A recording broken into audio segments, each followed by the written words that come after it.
నమస్తే అందరికీ.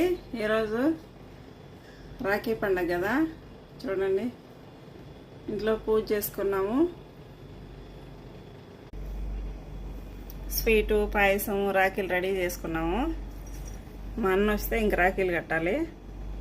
అంతలోపల మా కన్నయ్యకు నేనే రాఖీ కడుతున్నాను.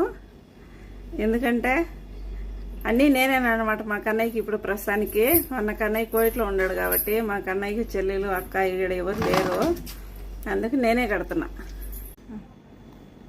మా కన్నయ్యకు నేనే రాఖీ కడుతున్నాను. మా కన్నయ్య ఏందని చూస్తున్నాడు.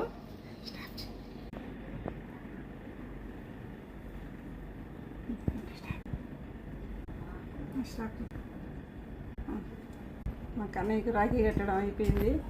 నేనే మా కన్నయ్యని ఆశీర్వదిస్తున్నాను. ఇంక 100 ఏళ్ళు ఆరోగ్యాలతో మా కన్నయ్య